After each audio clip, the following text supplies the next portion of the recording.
Genesis is the point at which something begins. And unfortunately for crypto, the beginning of a new wave of disaster looms in the background. Crypto giant Genesis has been reporting liquidity issues. Now let's get into the implications of this latest financial crisis in the cryptocurrency industry. My next guest, Ram Ahluwalia, will help us understand the significance of this newest set of potential dominoes about to fall. Ram, welcome to the Daily Drop. Everything's going crazy now. Ever since I've heard about Genesis, I am freaking out, and I see that you are hiding from Barry Silbert there in the shadows. How bad is this financial situation that Genesis finds itself in? First off, Bobby, thank you for having me. I'm sure Barry can find me if he wants. He can DM me on Twitter as well. Happy to have a conversation. So first off, to frame it up, Genesis is the largest non-bank bank in the crypto sector, meaning they are the largest provider of loans to crypto hedge funds, financial institutions, and other players in the sector. They originated 17 billion loans in Q1. They've originated tens of billions of more since their inception. Let's just to clarify. So this is the number one lender in cryptocurrency in the entire industry, in the entire world. Is that correct? That's correct. To my knowledge, Genesis is the largest lender to crypto institutions. Okay. And how long have they been in trouble? Because I've only started to hear, to be honest, like your thread on Twitter is like 25 tweets long, was one of the first, probably the most thorough, but one of the first sources of information that I had. Like, how long has this been going on? So I believe the issues started when 3AC blew up. At that moment in time, Genesis Lending went instantly insolvent. Prior to then, Genesis Lending was a highly profitable business, had been growing very well.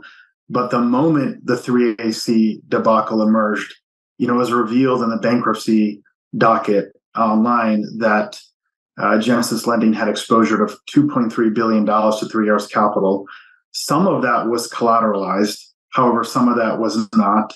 And it appears that there was at least a loss or impairment to the book value or equity, stockholder equity of Genesis to the tune of about $1 billion and change.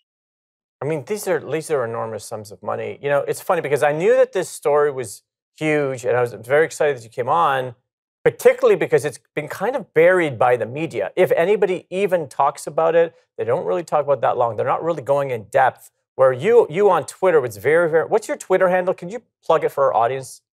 Sure. It's at Ram Ahluwalia, my full name. So just add an H. I think it's kind of a typo there. It's at Ram, Ahluwalia. Look, and I don't usually do that, but it's just because you really are like giving maybe the best information that I've read about Genesis. And talk about how significant this Genesis story is to the larger crypto community.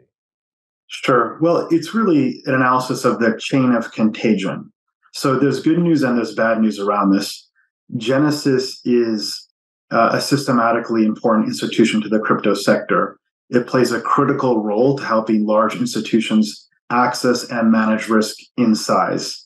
The good news is that Genesis is owned by Digital Currency Group, which is a venerable institution around the crypto industry and owns a number of valuable assets and properties, including Grayscale. Grayscale, of course, being the issuer of Grayscale Trust and other properties like CoinDesk and the Foundry.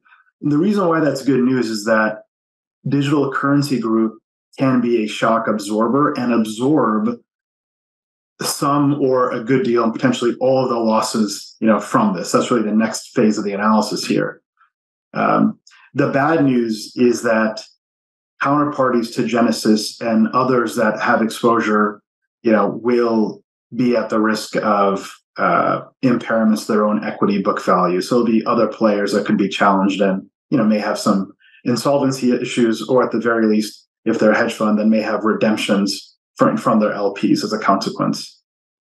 Okay, so let's go to break. The next segment actually is going to be all about DCG because there's such a behemoth in the space And people don't talk about them as much as I think that we should. And we are going to talk about them when we get back from the break here on the Daily Drop.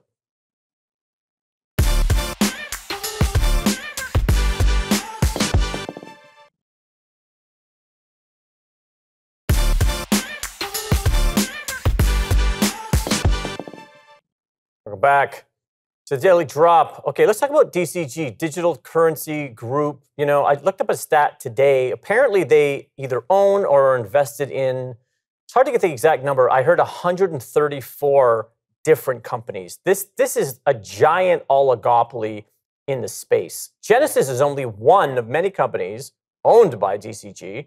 They also own, as you were saying before, Grayscale, the media outlet CoinDesk. Who else is under their umbrella? So there are smaller institutions like Foundry and Luno. There's some international exchanges. They're an investor in a few Web3 apps. But the primary drivers of the revenue for DCG and their prized assets really include Grayscale, followed by Genesis, and then to a lesser but an important extent, CoinDesk.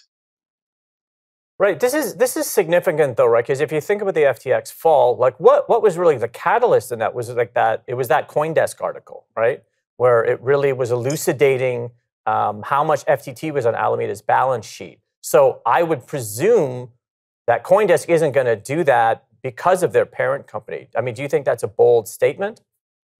Well, I'm going to give the benefit of the doubt and assume that CoinDesk operates with independence and journalistic integrity and that they can write what they want to write about. That's my presumption. I'm not party to how decisions are made on what to cover and what not to cover. There's been some debate around that. I think there's some other reporting around some back and forth that might have happened there, but I don't have any special insight around that. Yeah, look, for sure, this is opinion, right? But I do think that if we're going to talk about that, because we're really talking about DCG's role and the influence and power that they wield in a space. But I mean, think about it. If they own one of the dominant media outlets, in fact, the media outlet chiefly responsible that started the dominoes for FTX, there's certainly a perception of a conflict of interest, right? And I guess this is what we're talking about today, right? So DCG, Genesis, Grayscale, CoinDesk, there's just all of you don't really know who owns what and who is rehypothecating which funds from whom, and like how vulnerable are the other DCG companies, either the ones they've invested in or they own? They're not terribly vulnerable. Let's go through that. So the ownership structure for DCG is actually pretty clear, right? So it has subsidiaries. DCG is the holdco.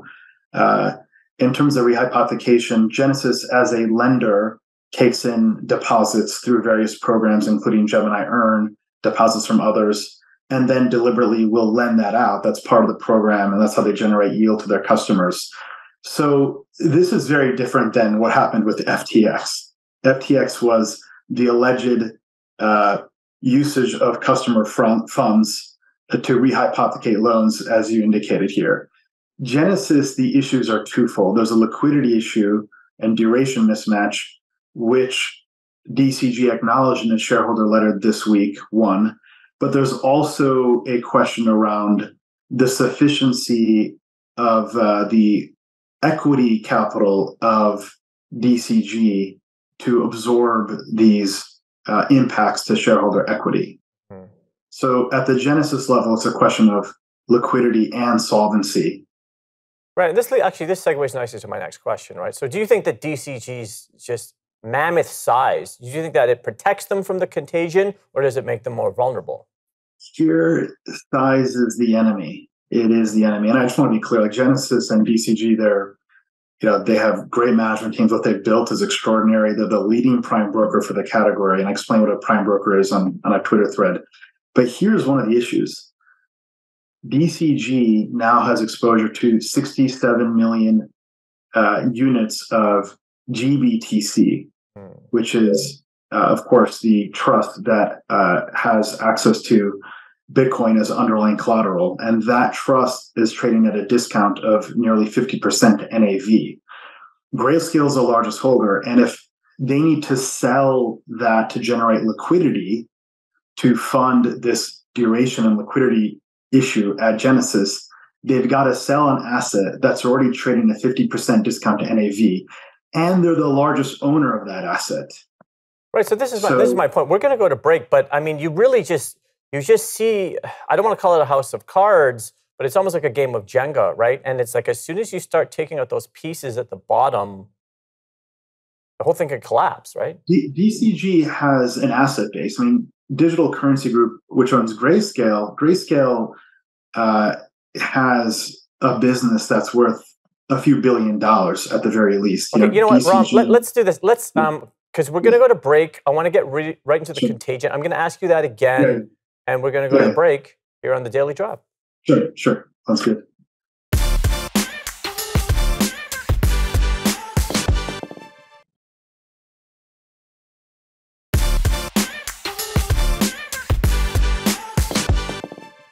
We're back to the Daily Drop. Okay, Ram, you're doing a pretty good explanation about DCG's asset base, because I was a little bit worried, right? I was drawing this sort of comparison to Jenga, House of Cards, because everybody's worried about the contagion, right? But do you think that DCG is in a pretty safe place? What's your argument? DCG, Digital Currency Group, is a source of strength to absorb a significant amount of the losses here. So on the shareholder letter that was released earlier this week, DCG indicated they have $2 billion in liabilities, and $1.7 billion of those liabilities are to its subsidiary, Genesis Lending. So then the question is, well, what's on the asset side of DCG? So long as assets are greater than liabilities, then DCG can absorb and buffer these losses. It doesn't mean that there won't be other knock-on contagion effects. There certainly will be. But DCG, based on the data I've seen today, which is limited to Grayscale, I expect that DCG can weather the storm. Why? The prized asset is Grayscale. Grayscale generates 2% management fee, and it charges that on a whole lot of Bitcoin, and has a run rate revenue by my recent math of $150 million per year. That's down about 50% from the revenue generation capacity of where it was last year. Regardless, though, that revenue generating and earnings power should be sufficient to meet those liabilities and absorb the losses and weather the storm.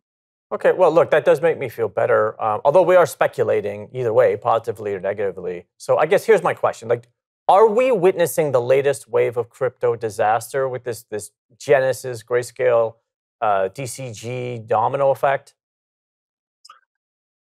Genesis is like the JP Morgan of the category, so it's a very big player.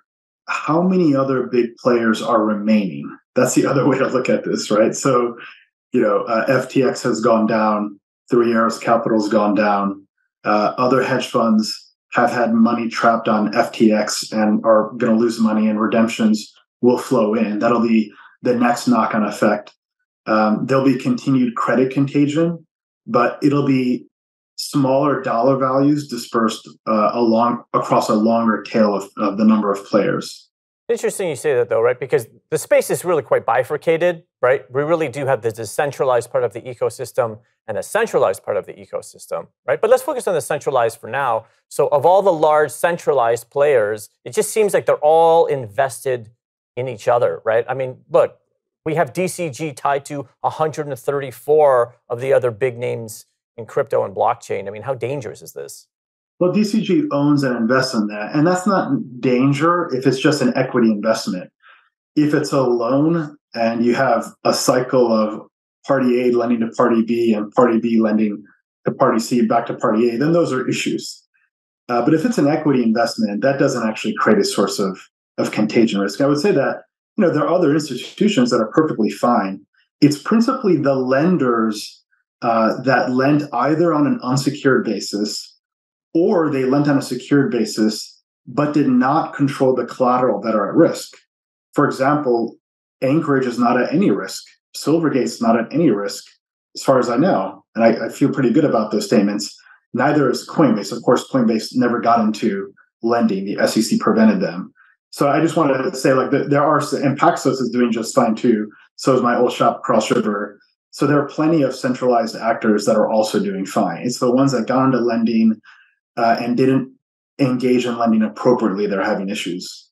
But okay, so I guess my point is, liquidity and leverage do impact one another, right? Especially if everybody, what's so interesting about FTX is that they were invested in so many different companies, right? But also companies were invested in them.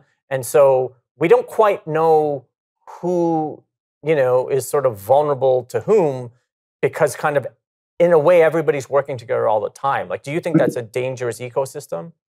I don't think that is actually. Let me break it down for you. So if you're an equity investor in FTX, like Sequoia, what do? You write down your loss, you apologize to your investors, and you issue a shareholder letter, and that's happened. So all the investors in FTX have perfect clarity around what their exposure means, and there's no knock-on effect other than reputation risk, and that VC fund isn't going to perform as well as they thought it might have performed. So those are the investors in FTX. Now, the other side of it is, let's clarify after the break. Dude, you got to come back. You're a fountain of knowledge. I appreciate you breaking it down, because there's a lot of people freaking out because there's just so many moving parts. We got Ram Ahluwalia here on the Daily Drop.